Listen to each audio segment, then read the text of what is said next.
on with Pat O'Brien. Pat O'Brien, good morning. How are you? Good morning. All right, you're talking with Big Poppa and Banna, like Vanna but with a B, okay? What's so funny? We're actually talking about the fact that actually, Pat O'Brien, what we were talking about is the fact that the rumor is if you take a guy's sweat from his armpit and put it on a girl's lip, it'll actually calm them down a little bit. And help relax them and help with their anxiety. And I tried it on her a couple days ago, and she wasn't having it at all. Well, first of all, what kind of a moron are you to try that? How did you present it? He kind of forced it on me. Don't let him try to sweet talk you and say that he came up and he forced it on me. Pat, it was one of those, oh, hey, that sounds like a good idea. Let's do it. And then I just kind of walked toward her and we did it live on the air and yeah. Wow. Well, I've had a lot of ideas, but this sounds like a good idea to try. That one doesn't sound all that great, and just please do not try that on me. No, well, you're not a girl, so I mean, it would be you trying it on a girl, not someone trying it on you. Because look, if you're trying it on anybody, you will try it on anybody. I'm a little worried about you. And welcome to my life. And you admit it. That's the bad part. Is forget about doing it. You actually admit it. Now listen, all right, we're talking to Pat O'Brien on the Leonard Schuler's hotline. The name of the book, I'll be right back after this. It's out now. I'll be back right after this. Yep, I'll be back. You continue this, I'm going to come down there and whoop you up so bad you'll never be back. Exactly. See what's going on here? I got Pat O'Brien backing me up right now. No, Pat, I'll take Banna any day. Now listen, Pat, you've been in the media for a long time. I haven't already, by the way. Hey, how you doing? I didn't need to use his armpit sweat on her either. What are you talking like? Never mind. I'm mortified by this, but go ahead.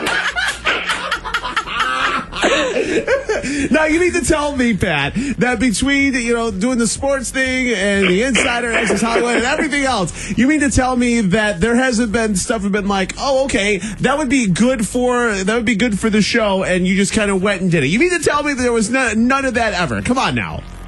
Well, no. One of the points, and it's a good point. Your first one. One of the points of the book is that these entertainment shows I worked for, it started out as being covering Hollywood, and then they got to the point, this was not my idea, that they should go completely tabloid and show 1,000-pound men.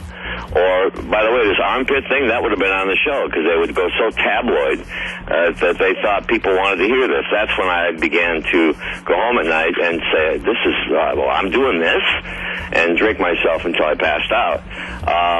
And that's called alcoholism. You use medicine. In my case, it was, I did every drug in the world, but alcohol, and I stopped every drug in the world, but I couldn't stop alcohol. It's a brain disease. It rewires your brain. You can't stop. If you're an alcoholic, there's no way to stop drinking except to stop and get help and recovery, find yourself, and move on. Right. That's my speech. Absolutely. What do you mean, right? I'm trying to help 24 million people here. No, absolutely. I'm agreeing with you because number one, congratulations on being able to exercise the demons, if you will, because if anyone, has done it, and unfortunately there was stuff that happened on a public forum, having to deal with that and go through it and get the help and come out the other end, in a positive light. Congratulations on that. Is Banna there? Yeah.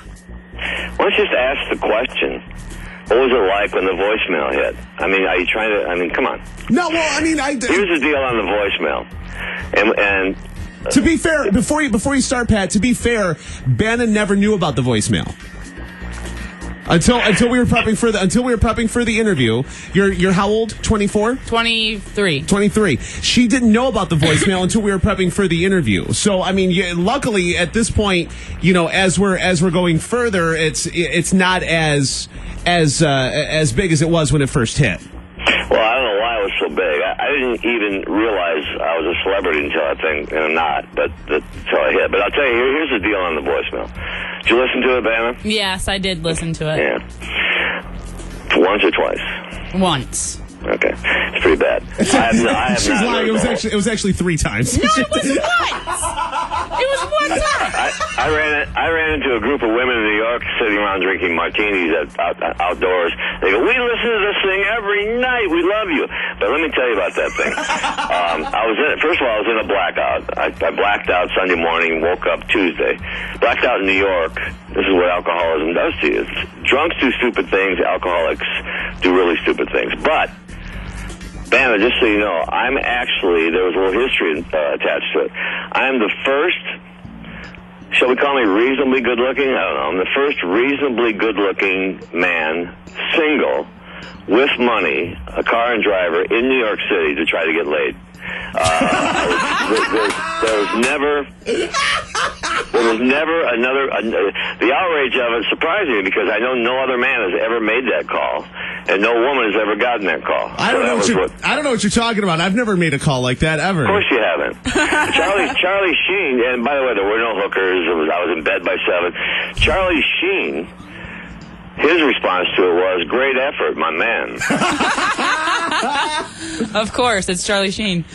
Well, in this day and age, because of the timing of it, now it's text messages, it's Facebook messaging, it's Tinder, it's stuff like that now, rather than actual phone calls. But it's all the same stuff. It's all exactly the same stuff. Mine was embarrassing. The only person I really needed to apologize to was my son. My son was in high school at the time. Can you imagine? Yeah. But he stuck with me, and unconditional love from a son. But it's such a it's not a small part of my life because that's all anybody wants to talk about. But look, everything's part of a journey. That was it, and it was awful. Probably shouldn't have done it, but I would have done something else. I didn't kill anybody. So. That's a plus right there. Absolutely. We're talking to Pat O'Brien on the Lennon's Jewelers Hotline. You can follow him on Twitter at POB, Pat O'Brien, and the book, I'll Be Right Back. I'll be back right after this. Oh my gosh, I'm like dyslexic. I'll be back right after this. It's out now.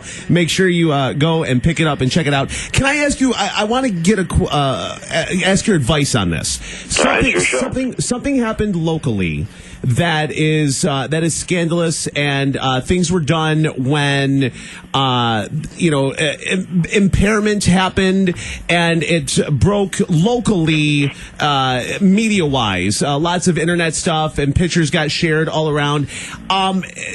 What's the best way to kind of handle something like that after something has happened? Whether talking about the Verlander stuff. What are you talking about? No, it's something that happened here in the area locally, but it spread like wildfire over social media, and things happened when you drink too much or under the influence of other things. What's the best way to handle it this day and age? Is it to don't do it? And I tell people, I speak around the country, and I tell college kids, and I say, listen, you're going to get a job someday, or try to, and your potential boss is going to say, there's this Facebook picture of you braless in a wet T-shirt, or in your case, Big Poppa, with nothing on, with your mouth around a bong. Can you explain this to us?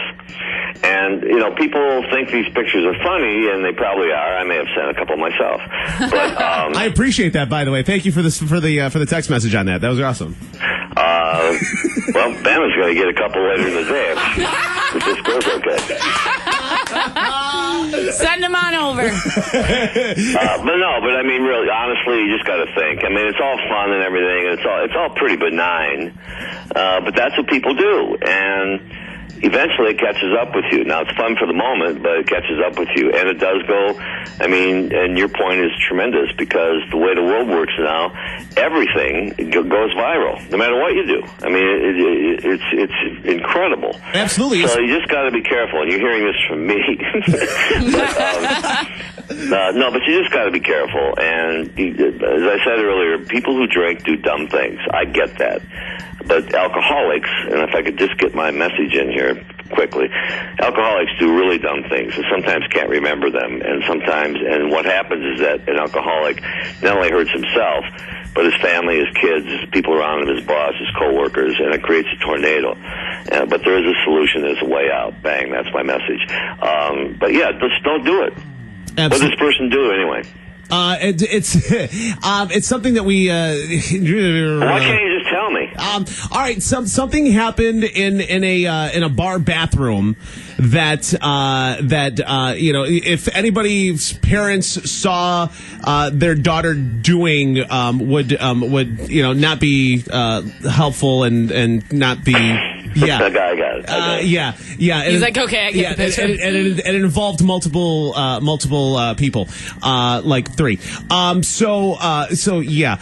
I'll be. I hate to cut in, but I have to have Pat run. Okay, no problem. Pat O'Brien, thank you so much. Congratulations on everything. Hey guys, call up these people. I want to come on again with you guys because you're fun. Absolutely. Oh, thank you. Absolutely. In other words, he likes you. Thank you, Pat. I appreciate it. Pat O'Brien, the book is called I'll Be Back Right After This. You can follow him on Twitter at POB Pat O'Brien. We could have gone like 20 minutes with him. I know. Yeah. He's fun. Yeah. I like this. Yeah. I like this interview. Yeah, we're gonna follow him on Twitter at POB Pat O'Brien. Get the book. We're gonna break, come back. Big Poppa Banna on Kiss FM.